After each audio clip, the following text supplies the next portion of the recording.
Welcome back, ladies and gentlemen, to another episode of Agents of Mace. If you remember last week, we were talking about X-Men 97, episode 7, which was sort of the episode that should have followed episode 5. But, unfortunately, they decided not to have it follow episode 5. So we got to see Gambit's funeral. We got to see Rogue go kind of, rogue. And try to hunt down Trask and figure out what's going on.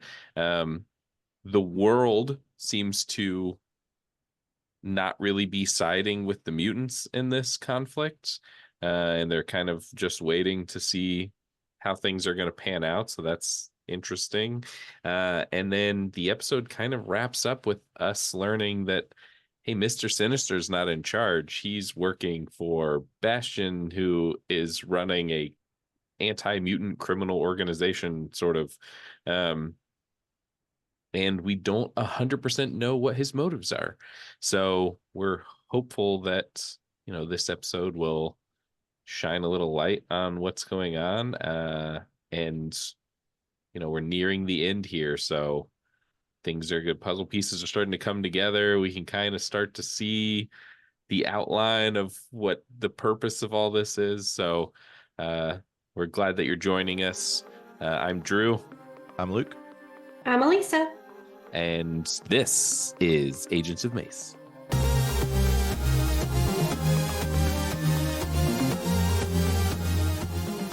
All right, let's get into it, because episode 8 was an exciting one. There's a lot of cameos, I guess, in this episode. Yeah. One kind of bigger one, and then a couple cool ones that are like, oh, okay. I would probably say this is like maybe the second episode I feel like broke the internet. Yeah. For one particular cameo. Yeah. That we get near the end. But oh man, yeah. I mean, this is like essentially like what we're getting here is a 3-part finale. Like 8, 9, and 10 are really just like the finale. Honestly, I wish they would squeeze them all into just one giant episode. That doesn't have any breaks or anything, but yeah, it's setting a lot of stuff up. And I will say, like, once we got here to this episode, I really enjoyed it, with all the little Easter eggs, and you're getting a lot more action. Mm-hmm. We definitely kind of hit some slowdown, but it ramps up and getting into things. It is interesting when this episode starts. I feel like it starts in a way that doesn't necessarily cleanly line up with the last episode. Mm-hmm. Like, it kind of starts with everyone just sort of like, oh, hey, Cable's back. And then Cable's just like outside practicing shooting his gun. And you're like, why is everyone so chill right now? Like, right? Didn't they just lose 2 people? And now we're all kind of like, yeah, like, we got to figure out what's going on. It seemed a little low energy for where we should be energy wise. And Scott and Jean are mysteriously not fighting anymore. Yeah, they're totally fine. Yeah. This moment did bother me when they're all kind of together with Xavier, because I kept thinking about this so much. It's just like X-Men are lazy. It's like the whole time, it's like this whole season, really, it's like Xavier's gone. Now Magneto's kind of all of a sudden in charge, and you would think there could be more conflict going on there, of like either probably more so on Scott's end of like, no, like, I really need to lead the X-Men, and but it's just like, no, they just kind of sit back and they're like, okay, cool. Well, and yeah, especially right now, because then right now, yeah, Xavier's gone, Magneto's gone. Scott, now's your chance, bud. Yeah.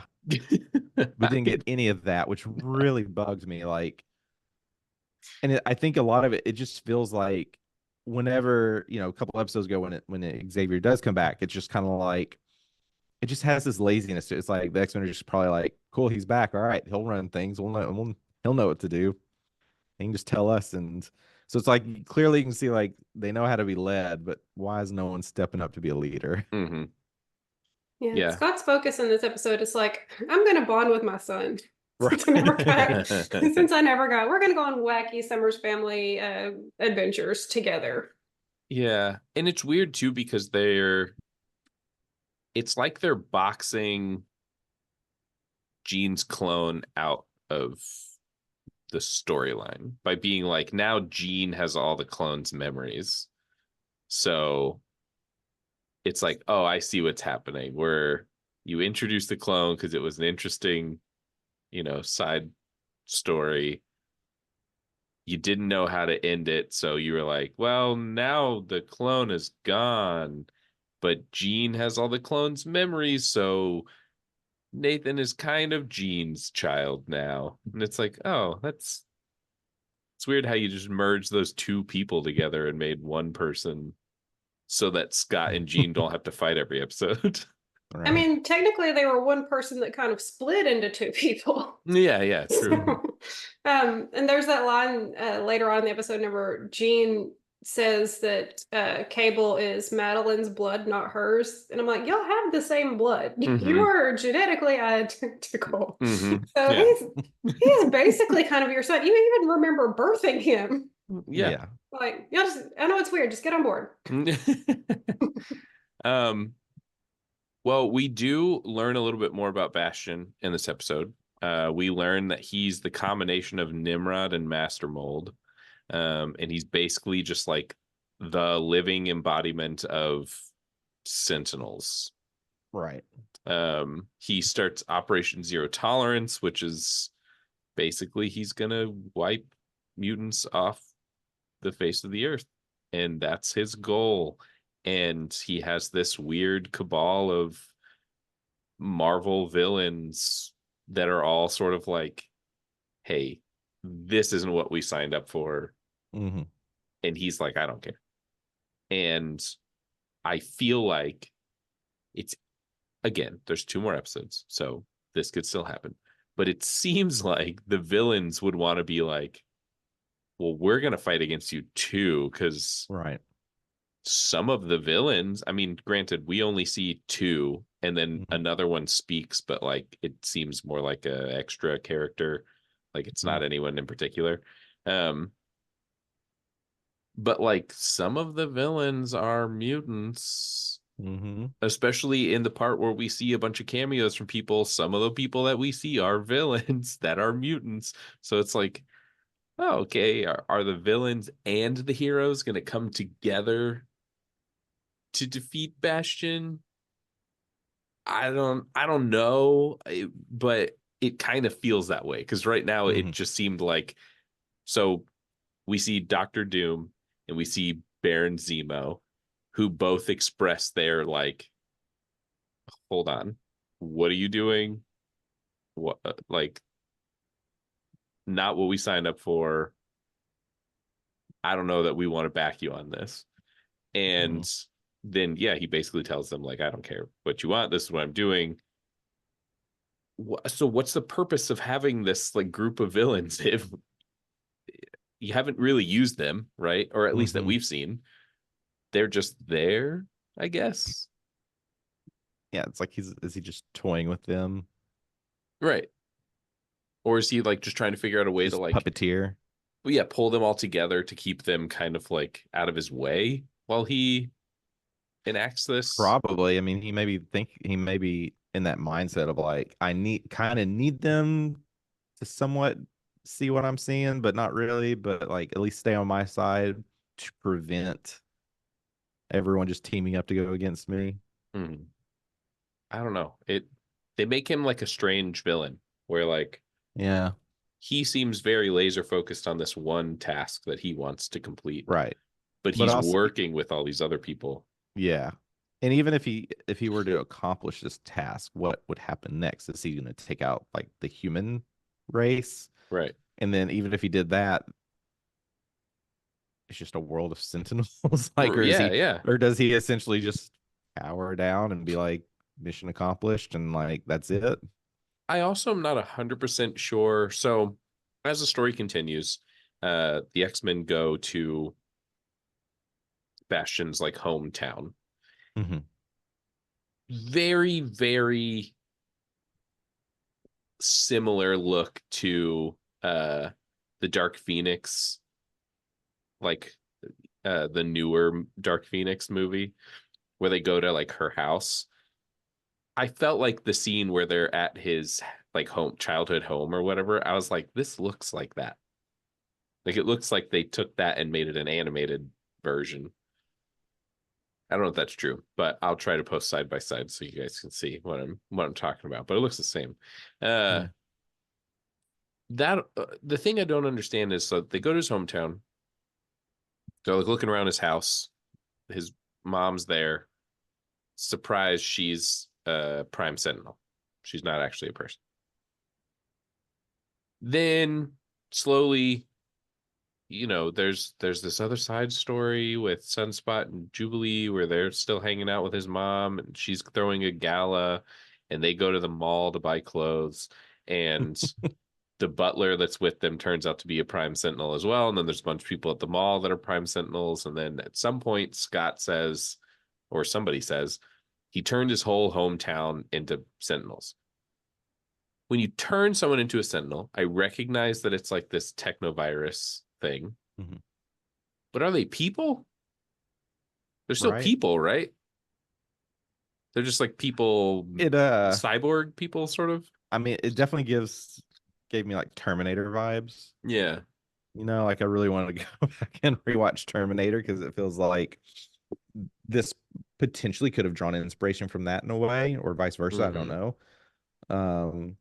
But yeah, that's another thing. It's like how much of these are now actual like people versus these cybernetic things. Yeah, and we're kind of jumping around a little bit, but my main question is because through multiple scenes in this episode where they're fighting, they are killing these Prime Sentinels. And I'm like, but aren't they're still people though, right? It's like a Wolverine's like they reform.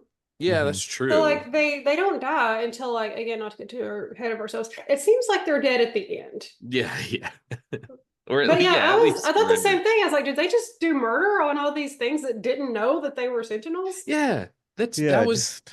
It seemed the first time that it happened was, I think, Scott like laser blasts at one of them and it misses or something. But in my mind, I was like, wait, hold on. You're gonna shoot someone with your laser blast? Isn't that a person? Just they don't know that they've been taken over by this robot virus. And then like the next scene, Wolverine is like chopping them in half and slicing them while he's falling through the air. And I was like, wait, but you're killing people. you would almost think like Xavier would stop them. Like you think there'd be a moment like, look, we can't kill them. We have to figure out a way how to like take this virus away that would turn them back into who they are. But we don't get any of those moments. Like nope. It just becomes like just who cares? Like Wolverine's just like, you're in my way, I'm chopping you up. Also, again, for like the millionth time, they have all this like fancy technology. They let think they would be able to detect them. Yes, like early. Yeah. Beast lets one of them into the school, and not just into the school, but like all the way into his like lab underneath the school. And she's just walking around like, oh yeah, this is cool. Oh, I'm gonna kill you because I'm actually a Prime Sentinel. It's like, what has happened? How do you guys not recognize these things? I mean, in his defense, he was trying to build a thing to discover the things, but it wasn't working yet. And also, he thought he knew the reporter lady because she had been there to report on them, and they were clearly kind of digging on each other a little bit. So he was like, guard is down. Yeah. Not worried. But when the X-Men are with the mom and she starts like doing the like her bones are cracking and stuff, they seem unfazed. They're all just looking at her like, what's going on? We don't know any old people. Is this what they do? Yeah. It's like, how are you not reacting already? She's clearly turning into something. They should have been sketched out from the second they saw her, because I was like, there's not a reason for this. Yeah, creepy house. She's sitting alone in the dark. It was like, it was kind of It reminded me of that scene in It Mhm. with the old lady, and she's also in the background just going. Yep. It was like that, and I was like, nope, this is a bad thing. This is not just his mom who's waiting to meet his friends. Yeah, I was just like, what are you guys doing? Come on. But basically, like, the Prime Sentinels appear, and then everyone starts fighting them wherever they are. We do finally get Sunspot. All he's doing is flying, but fine. Jubilee is upset that she can't fly. Sorry, Jubilee. And What would be? it is interesting. So the Sentinels are like shooting at them while they're flying away, right? And then they crash into his mom's party. And the Sentinels fly in behind them with their like arm cannons charged, about to shoot them. And he's like, these people are trying to kill us. And then one Sentinel just nods to the other one, and they put their arms down, and they're like, no, we don't kill we don't kill mutants. We're just trying to help them. And everyone at the party is okay with that. They're like, yeah, that sounds real. It's one of those cases where it's like rich people want to look like they care about stuff. Yeah. So they're having this big benefit for mutants. And then like something comes in to directly threaten the mutants, and they're like, hey, they seem all right. You should go with them. Yeah, totally. Just go with them. So that's finally, after all this time, there's an interesting storyline going on with Jubilee and Sunspot where they are presumably taken away by these Prime Sentinels. So But maybe they come back as Sentinels. I don't know. there's also a moment with Jubilee and Sunspot where they're looking at the news with strikers on the news, Mm-hmm. and they're talking about mutant human world wars inevitable. Yeah. I mean, what? Like, but yet, okay, you crashed our party. No worries. Like, All good. we're cool. All good. It's just like we know the war's coming, so like let us have fun. We already have a party. Yeah. The X Mansion gets attacked. The one thing that I never understand, because it seems like it happens all the time in the comics, and yet it never happens in any visual form outside of comics for the X Mansion, where if it gets attacked, the mansion doesn't do anything. In the comics, when it gets attacked, the point of the danger room is that the danger room isn't just a room, it's the entire mansion, which is set to defend itself. So like buzzsaws come out of the wall, or like laser robots jump out and would defend the X Mansion, but instead none of that ever happens. So the mansion's just getting like torched. Luckily, again, weirdly, no one is there except for Beast and Nightcrawler and Wolverine. So I guess that's fine. It's not like anyone's in danger. It was fun to see Nightcrawler with his swords that they just fell out of a bookcase. He got thrown against a bookcase and 3 swords fell down, and I was like, where did those come from? Yeah, they're there. Yeah. But that was probably like my favorite one-liner of the episode was Wolverine pops his claws and he's like, I've got 6 reasons, and then Nightcrawler pops up and he's like 9, and he's holding 2 swords and one in his tail, and I was like, oh, that's so good.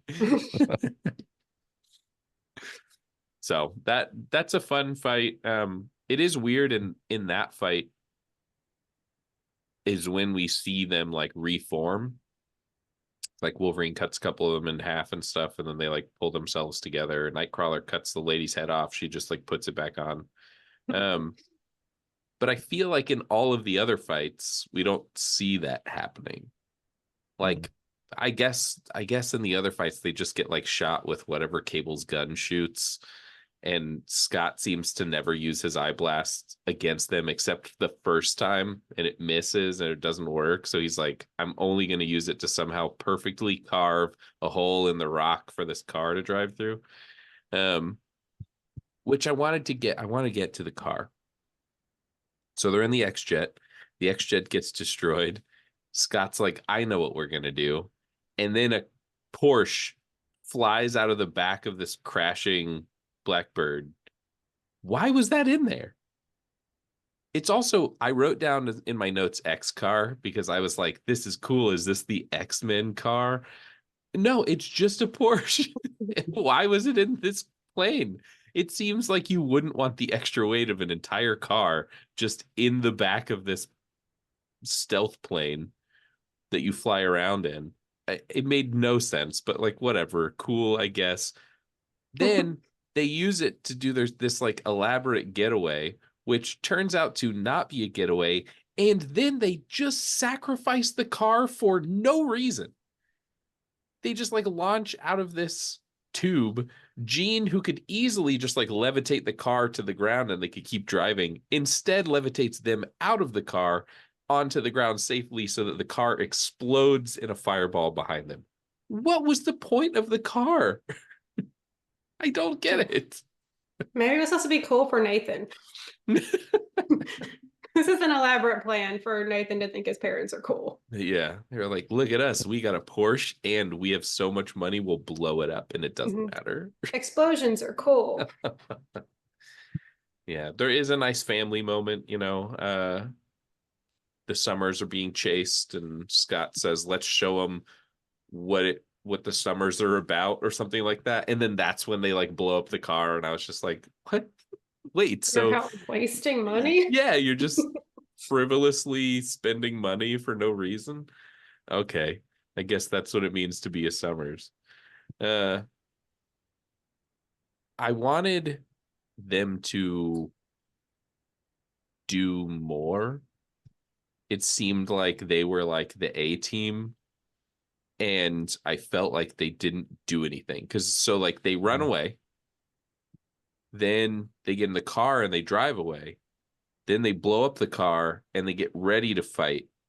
And then we don't see them again until the big thing happens that turns off the Sentinels. So it's like, oh, we didn't even get to see them do anything other than run and drive and blow up a car. I don't know what's going on. I don't know what's going on with them. I don't know what like this family bonding moment that then we didn't even really see them family bond other than Cable be like, stop bossing me around when Gene is like telling him what to do, which is just like a funny moment. But like, are we going to get to see them be a family, or is that not the point of them? I'm still torn on what we're doing with the Summers, I guess. And I want more. I mean, let's get into the big moment here. So Bastion has captured Magneto. Seemingly in like metal constraints, which again is just like it's Magneto. What's the point? Yeah. Come on. So I don't even know that Magneto necessarily gets out. He just like erupts in this electromagnetic shockwave that covers the entire globe. Yet it only affects the Sentinels. I mean, it looks like some of the cities like lose power, but then in other scenes we see people are in a room with lights on and something in the room is affected, but the lights aren't. So it's like, okay, so it doesn't knock out power, but it does, but also it somehow turns all the Sentinel primes off. And so they all just like fall from the sky and stuff. So before we get to like the cool little Easter eggy things in this moment, we see the Summers who are still in their protective bubble about to fight, and then all of the Sentinels just fall down around them. Same thing at the X Mansion. I don't think that we see what happens to Jubilee and Sunspot. We don't I didn't know put anything in my notes about it. we don't know where they are, how this affected them. Like, didn't seem to do anything to Bastion himself, even though technically he is also a Sentinel. So that was weird. But then the fun part is we see Spider-Man whipping his way through the town. And he just yeah. stops to like look at the shockwaves going through the air. Right. And so that was cool because it's like it looks like animated Spider-Man. And I know that we've talked Yeah. about how like the original guy who wrote for the animated Spider-Man show was like, after seeing that this show is successful, he wants to come back and do more animated Spider-Man. So maybe this is a nod that might happen. We see Omega Red. Mm-hmm. We just see his like, his little gross arm whips come out of his arms. But so that's interesting because he's part of the Weapon X program. So like, is Stryker wherever he is in that lab?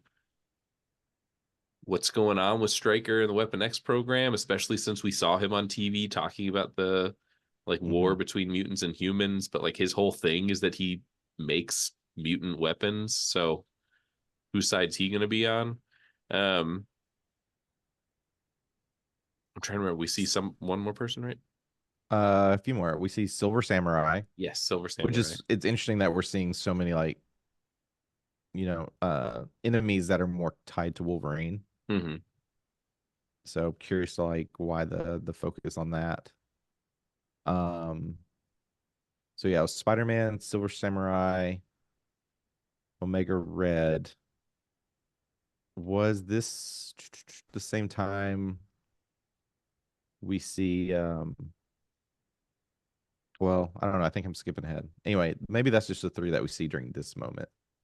Because we see some other characters, but I think they're more tied to what Bastion's going, what he's doing. Yeah. Yeah, I thought there was one more, but I think I'm thinking of in the fight in the X Mansion, Morph turns into the Juggernaut. He turns into Juggernaut. And then he gets taken out by basically just being like judo thrown through a wall. And then we never see Morph again for the rest of the episode. He's gone. He's just like, I'm out of here. So it's interesting. This place that we're now put where we've seen all these things. Are all of these things related to this season? Are all of these things that will come up in later seasons? We don't know right now. Like what's going on with Bastion now that this has happened, and like, are the Sentinel Primes dead, or are they just like, was it like an EMP and they're just knocked out for a little bit, but then they're going to come back online? Somebody better clean them up. You can't just be leaving them laying around. And also, what happens if you're a Sentinel Prime but you didn't like go Sentinel mode? Did you get shut down too? Or no? Like, could there still be Sentinel Primes out there just waiting to be activated? It's interesting. Technology. Yeah, like ties in with technology of today, because so much of it's like we're moving into this state of like it's there when you need it, right? So it's like, if I'm not in Sentinel mode, does that mean I'm not really needed, so I won't be affected by it? Like, I don't know. Yeah. A little more detail there, please. Yeah, for real. And then like, what's the, what are the other villains doing right now? Like, did they see this happen and now they're trying to figure out how to continue the plan? Again, it kind of seems like the villains that he's working with aren't necessarily on board with his plan. So Right. maybe not. And okay, so in the MCU world, is there, so like we know, like in like, for example, like if you look at like the DC world, typically villains will end up at like Arkham Asylum, right? Mm-hmm. Is there an equivalent to that in the MCU world? Yeah, the Rock. Is that what it's like called? The Rock, something like that. It's the one that they put the Avengers in whatever that Avengers movie was. Was it Or was it Civil Captain War? America? Yeah, Civil War. Yeah. So it's like that would have been a cool moment if they showed the rock that has all these various villains Or kind the of raft, observe, sorry. The or the raft. raft, yeah, observing what's going on, because we do know that there's some villains that I potentially, on the side of Bastion or working with him in some way. But what about all the other ones?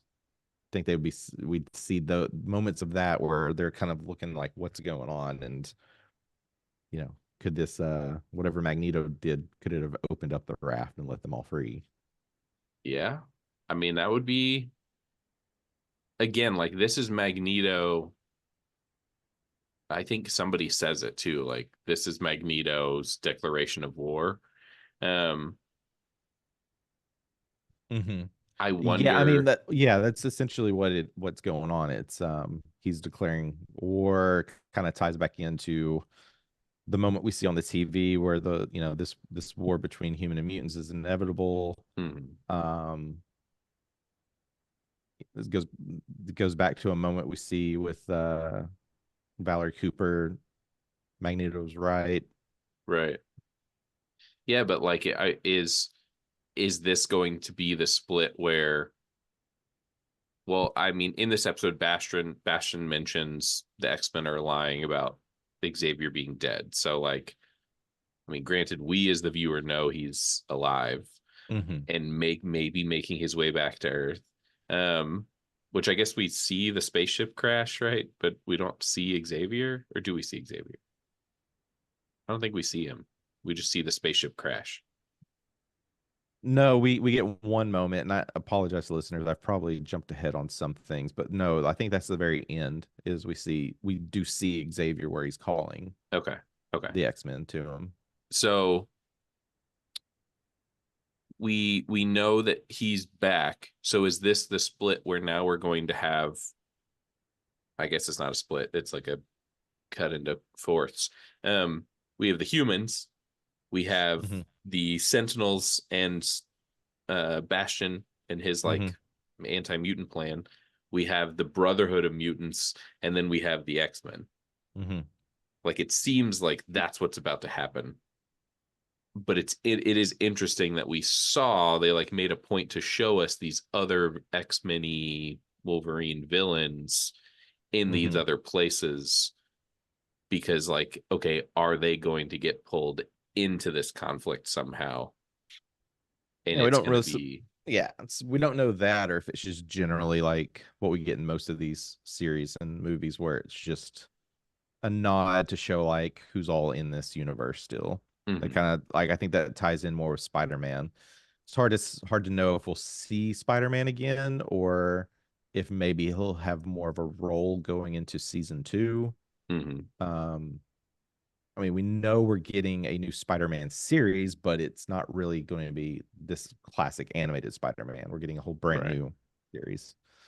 Um, so yeah, it's I love the nods, but at the same time, like, would love to know where things are kind of going. Well, Speaking of which, like, the two other ones that we see that are on, with showing to be maybe members of OZT are Baron Zemo and Doctor Doom, mhm, which is like pretty awesome to see Doom is around. right, right. Because we've Um, seen Zemo in things before, but this is like the right. first official Yeah. MCU Hmm. Doctor Doom. So what's he doing? We've seen, I feel like we've seen technology that was probably created from Doctor Doom, but yeah, this is like, and it's with Doctor Doom, like I'm very curious on more. I would love to get more time with Doom to see, like, does he buy into what Bastion's wanting to do, or is he gonna have his own plan Mhm. of like, maybe Bastion will just take out the X-Men for me and then I can kind of take him out. Well, and if we have Doom at this stage, Doctor Doom, Hmm. Fantastic Four is somewhere, Yeah. because they all get their power at the same time. So they're Yeah. somewhere. So Uh, could be cool. it's, yeah, where's Fantastic Four? Who else was I just thinking of? Well, yeah. So we know Fantastic Four's got to be around. We've already seen Captain America. Are the Avengers all around? Spider-Man's around. Like, Yeah. who else? Yeah. Like What's gonna? Are we, who could possibly be dragged into this conflict that we have? yeah, especially if Magneto's calling for this world war. Like, what does that truly look like? Hmm. And if Fantastic Four, like for example, like if they're in space or they're on some kind of exploration, do they get the signal? Right. Do they, or are they going to come back and what have y'all Well, done? Beast also mentions Carmitage at one point in this episode. So Yeah, there was a we, moment of that that ties into Doctor Strange and Wong, mhm, so they've got to be around, yeah, or at least a Sorcerer Supreme, or a yeah, exactly, a Sorcerer Supreme. So who's popping up. We've already seen the Watcher in one of the episodes, so like Yeah. everything is slowly being pulled together and really really leaving us wanting more going Hmm. forward. So, well, we only have 2 more episodes, so all of the questions will have to be answered, and then also more questions will be asked. So look forward to that, listeners, moving forward. What was our question last week? Who is the next not X-Man you want to see? That's correct. Um, well, it is funny that we saw Spider-Man, because I was like, well, that would Hmm. be, I know a couple people whose answers would be Spider-Man. So, okay. Non-X-Men that I would want to see show up would probably be, it's hard because I feel like a lot of my favorite characters are X-Men Hmm. or X-Men adjacent. So I think mine would be Conan, just because I really want them to pull him in at some Hmm. point, since he is technically in the Marvel universe. Interesting. Um, I don't know that Disney will ever do that, because I don't know who owns the rights to Conan the Barbarian. Um, but if that happened, that would be a really cool moment, especially because like Conan's storyline with Kang is probably like one of my favorite Kang storylines, where they just like are fighting constantly to see like who's gonna outlast the other. And then there's like a crazy moment where Conan gets warped to Kang's like ship way in the future, and he sees like his sword and his crown. So like Mm. clearly at some point Kang defeated him, and then he like freaks out and kills Kang, and then sort of takes his place. I don't know. It's such like a weird story, but it's really cool. So that'd be my answer. Nice. That would be fun. Also, I just got an earful of audio, so I don't know if that y'all picked that up. So apologies. Oh no. Okay, don't know if that'll show. Um, I'm gonna go Punisher. Oh, okay. I want Punisher to show up and be like, "Let me fix all this," and just goes all out like war on them. Okay. How about If they're gonna yours? go to war, bring in Punisher. I just wrote down Nick Fury. Yeah. Yeah. I thought it Somewhere. would be I thought it'd be funny for him to show up and be like, "Hey, I'm building a team." And they're like, "Get out of here, normie." Oh, That'd be that fun. yeah, I mean, that would be he's fun. somewhere, right? He's somewhere, yeah. Yeah, and I feel yeah, Nick Fury would be the one. He's yeah, that would be solid because he would just be like, you know what, I'm gonna build a team because I'll fix this. Like he'll just do it quietly, you know. Hmm. And I could see it being like a weird collection of people that you're like, Yeah, how did all of these people get dragged together? because I think outside of Punisher, it could be cool to see like the Guardians of the Galaxy just show up. That'd be cool. I mean, there's a Guardians animated show that's not Mhm. bad, so why not pull them in? That's the thing. Is Yeah. like everything exists. Hmm. We've actually got a Hmm. X-Men animated series that is showing us that everything that we know Marvel wise exists in some form. So they're out there. We don't know what time, when this is happening. Has Thanos happened yet? He's out there. He could show up, I guess. Be wild, but well, all in all, a good episode. I feel like it's really setting the stage for the next 2 episodes to just be a giant battle. So if you look forward to that like I do, then I'm ready for it. Last fun fact on this episode, there was actually a lot of scenes that drew inspiration from various James Bond movies. Oh, which I thought was kind of cool. That is reading cool. reading about that, and then like going back and revisiting those scenes, I was like, yep, I see it now. So like one in particular is like there's the scene where they're out of the airplane fighting in the sky. That's from one of the films. The headquarters of Bastion was inspired from one of the films, one or two other scenes, but and there was also like other little, there was like Stark Expo Easter eggs, and things like that. So I think this is one of those episodes that probably had more Easter eggs than any of the others. So definitely one you revisit a number of times and probably see a lot of things. Yeah, absolutely. Which is just another fun thing with these animated shows. They can slip stuff in anywhere in the background. Well, before we leave, I have one more thing, just because I saw it this morning and was like, I have to share this with everybody. You should look at, there's a clip online that shows the scene from the Deadpool Wolverine trailer where Wolverine is fighting Deadpool and he's like dodging, and then he ducks and then he dodges an uppercut. And someone put it side by side with the scene where Tobey Maguire, Spider-Man, is dodging punches from Flash, and it's the exact same sequence. So very cool little thing that they slipped in there. Oh, that's nice. So I'll try to remember to post that. And yeah, I think I asked this beginning of last episode, but I have yet again seen one brand new Deadpool and Wolverine advertisement. I'm telling you, it's nonstop. We're gonna get new ones all the time. Yep, but they've done a really good job of not including a bunch more footage. It seems like they're just rearranging the footage you've already seen. This was an advertisement for a beer, but yeah, it's the same footage. They're just, instead of fighting, they just end up like having a beer together. Oh, I can't wait. Yeah. Well, question for next week. I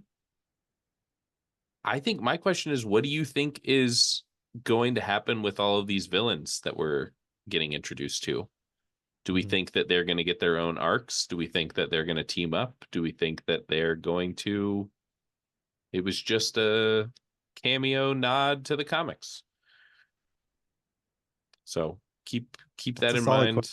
Yeah, because it does feel like who's going to take control over planet Earth, basically. Right. Yes. Yeah. I mean, we're at a moment now where, like, whenever this war, the dust from this war settles, someone's got to be on top. So are the villains going to fight over who that is, or are we just going to kind of let it be? Are we going to see, all the quote unquote leaders sit on a table together and talk this out at all? Who wants what and where is this going to go? Yeah, and we could see that easily, and more people. Kingpin, could easily pop up on that. Yeah, they could split, the way they do in Old Man Logan, split the United States into like territories. I don't know where this is going. So thank you all for listening this week. Join us next week as we continue our watch through of X-Men 97 with episode 9. We're 2 away, so it's wrapping up. See you all next week. Bye.